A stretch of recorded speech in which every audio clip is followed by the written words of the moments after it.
Hey guys, what's up? It's Biscuit Boo Horror Reviews here with another classic bit of content, something I do almost every year. It is horror recommendations for the Halloween season. So, yeah, I usually do you know, a few movies, a few video games, maybe some TV shows, anime, and maybe some literature. This year, I'm mainly going to focus on movies and literature because I've been reading a lot this year and watching a lot of movies this year. Haven't been playing too many video games, so I'm kind of down and out on that aspect of things. But yeah, this is going to be just some classic content. So let's just get this thing started. So, starting off, I figured I would start with the movies because I figured that's what most people, considering I'm a horror review channel, I kind of figured that most people would probably want to hear about the movies first. So, I have six movies here, in order from lowest quality production and or more niche appeal to less to higher quality productions and maybe not mainstream appeal, but I think the average person could watch some of the movies towards the end of this six movie list, and they would probably, find them enjoyable. So that's yeah. So with that, we're gonna start with the first title, which is called "The Dead Hate Their Late Fees." This is a film I found out about. I literally discovered this on YouTube. Uh, a few days ago, and I just saw that title. I saw the film had only like 1,000 views on YouTube, and I saw that it wasn't on Letterboxd, which somebody should definitely put it on there, and it only had like 7 ratings on IMDb, and I knew I had stumbled upon something that might be very special. Upon watching it, I discovered that it's a low-budget zombie film set in a video store that was made by a bunch of teenagers who worked at the video store. And it's an extremely charming little movie shot on digital video, very, very cheap. Definitely not for everybody, but if you're somebody who's really into shot on video films, who's really into kind of niche, super low budget films, this is definitely one I would say is worth checking out. This one has been uploaded onto YouTube by the director, so you can watch it for free right now, and I do recommend checking it out because it is a enjoyable little zombie comedy film.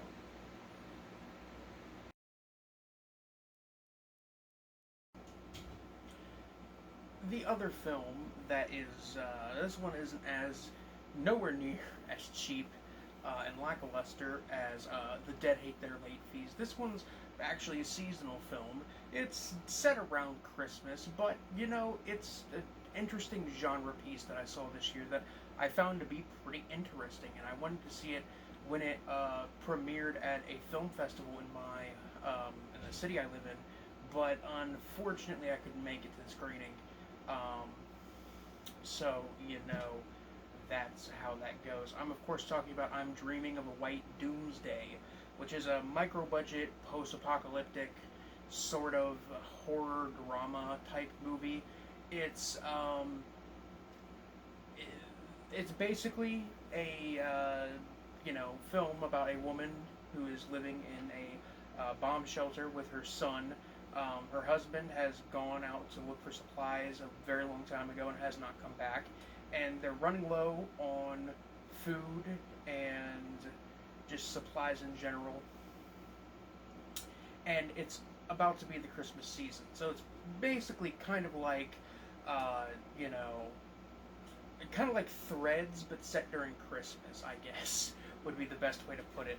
There's a weird, unknown apocalypse that has occurred that has killed a lot of people. And, this movie is pretty interesting. It's a little slow. I wouldn't, recommend it to anybody looking for anything action-packed, but it's got a pretty decent atmosphere. I think the sets are relatively okay. If there's one big problem I have with it, it's some of the acting is bad, and the fact that the camera they shot it on is inherently not very, it's not a very good camera. So the film looks super, super, super cheap, which really diminishes the overall charm of the film. There's also like a couple of dream sequences that occur that are a little over the top, I would say, for the tone of the rest of the movie. But that's whatever.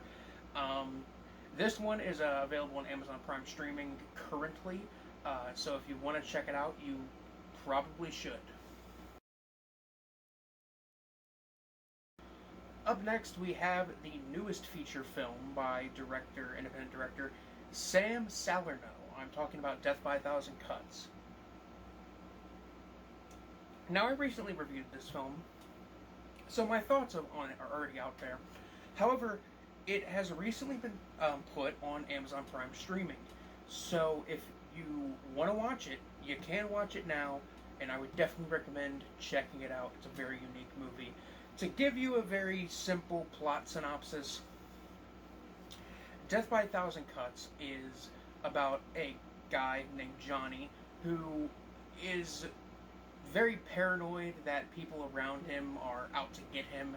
He suffers from hallucinations, and eventually he is hypnotized by his therapist and comes to the conclusion that something weird is going on in the town that he lives in. And there's some crazy shit that goes on involving torture and suicide, and it's kind of a downer of a movie, but it's also pretty good, I think. Yeah, Death by a Thousand Cuts. One of my... definitely a bit of an underrated gem for 2020, I would say. But, yeah, let's get on to the next movie. I don't really have too much to say about this one. I reviewed this one. Let's get on to the next one. Up next, we have Hell House LLC, which is actually a seasonal horror film. This one is set on Halloween. Well, not on Halloween, but around Halloween. This one, I think a lot of people have seen at this point. However, I don't think that a lot of people that, for instance, I don't think like too many people have seen it. It's kind of like the situation with how Grave Encounters was, like right when it first came out. It was like kind of this overlooked film, and then everybody and their mom has seen Grave Encounters now. This film is kind of similar to Grave Encounters in the sense that it's a found footage supernatural horror film. However, it's better than Grave Encounters, and it's also a film that hasn't hit the height of like popularity that Grave Encounters has. At least I don't think, and I think that that's because Grave Encounters was on Netflix for a very long time, and that's how a lot of people saw it. This film, Hell House LLC, is on Amazon Prime. At least it was last time I checked. I think it's still on there. Hopefully it's still on there. And I heard nothing about it until a few years ago when I kind of stumbled upon some people talking about it, and I was like, that sounds kind of interesting. The setup for Hell House LLC is extremely simple. It is basically a found footage film consisting of footage of this company called Hell House LLC, who set up a haunted house in different abandoned buildings around the country, and they do a different one every year, go to a different town. And one year, which I think it was like 2013, they go to this town in the middle of nowhere and choose the abandoned Abaddon Hotel as the place to set up their haunted house. They quickly learn that the owner was kind of crazy and may have hung himself there and or killed a couple of the guests, and things get tense between the people working at the haunted house, and eventually, things escalate further and further, and there's, a big scene at the end that's kind of dumb, but I kind of like it.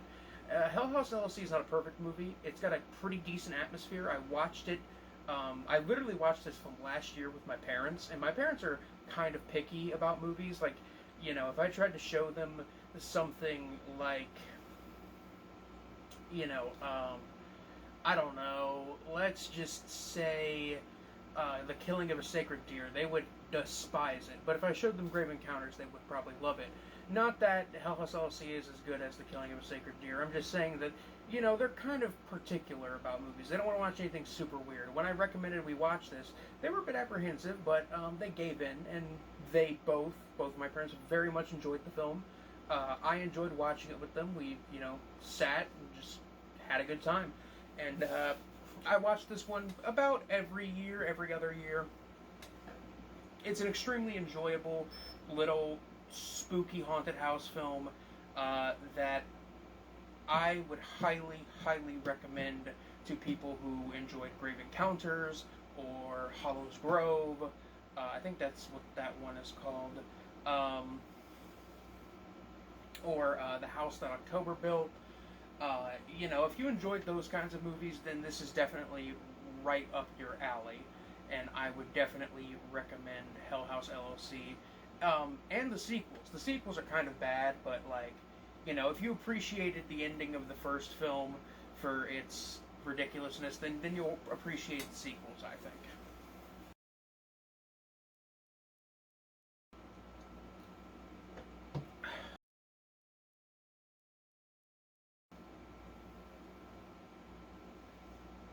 Anyway, alright, last movie we're going to talk about, and then we'll get into some literature, get real high class with it.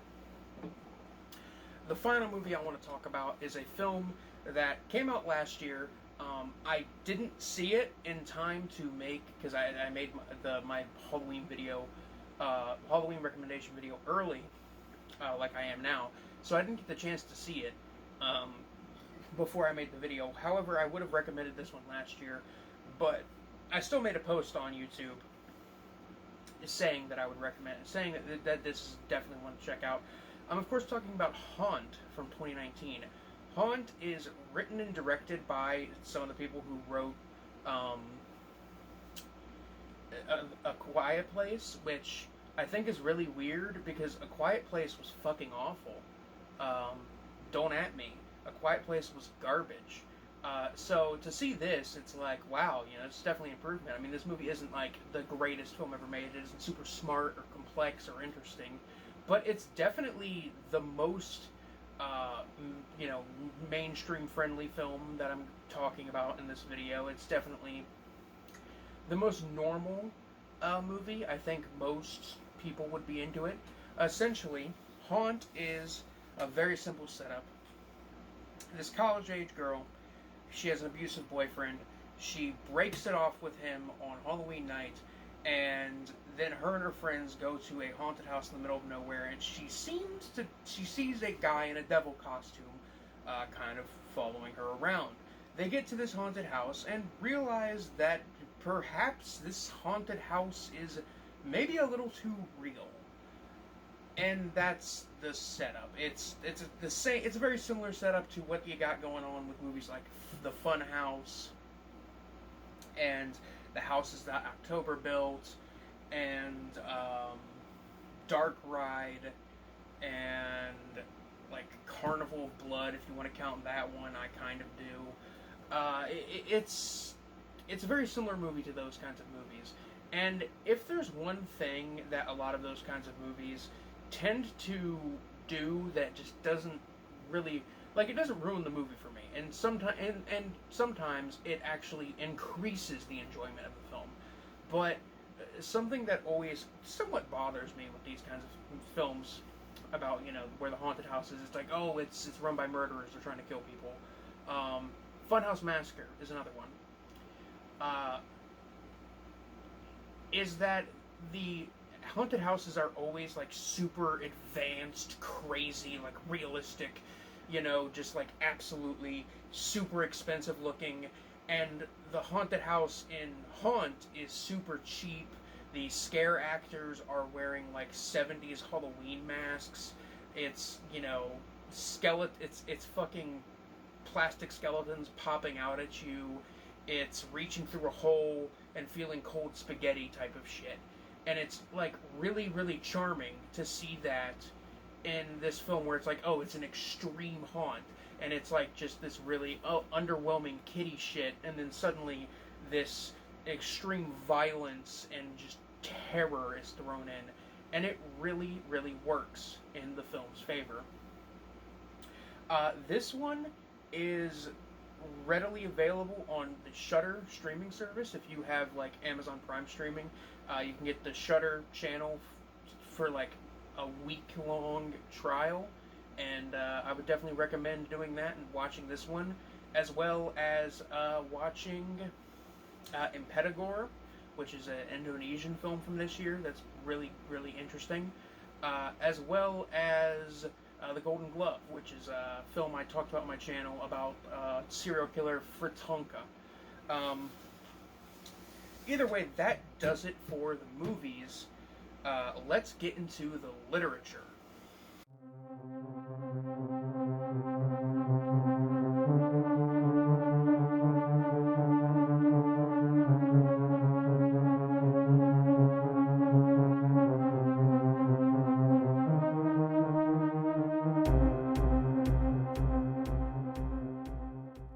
Now, starting with the literature, I want to recommend 3 pieces of literature.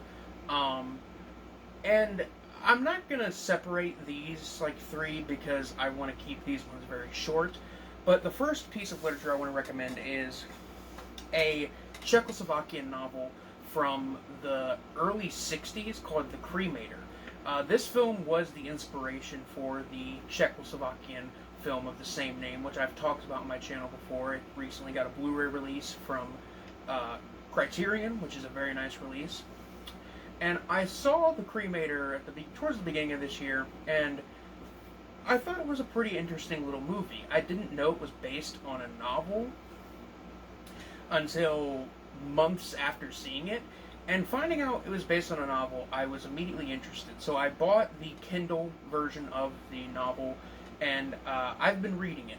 To be completely honest, I'm only halfway through this book, but I want to give it a recommendation anyway, because this fucking book is like Franz Kafka on downers. It is like such a surreal experience to read, and it is just super interesting in the way it is written.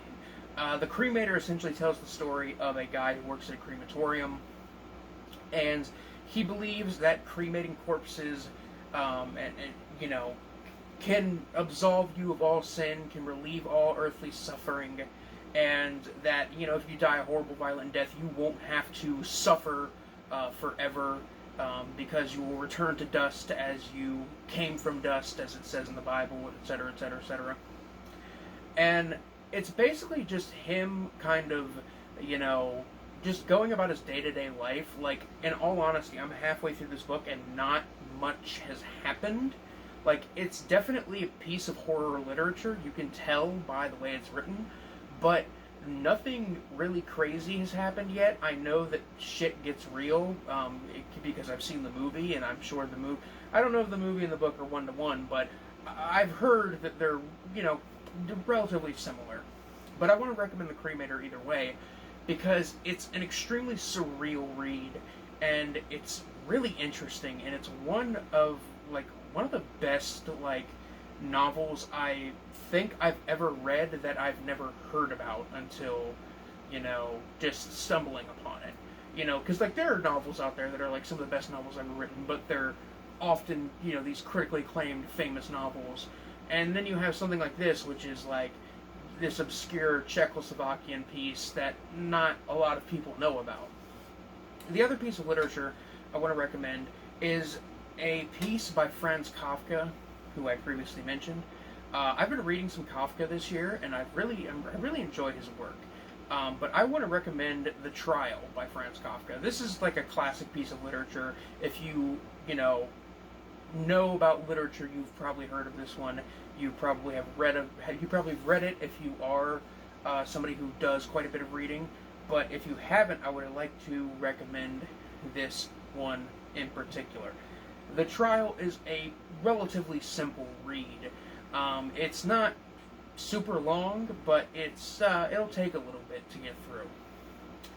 But The Trial is essentially the story of Joseph K., a guy who wakes up one morning to discover that the police are in his bedroom.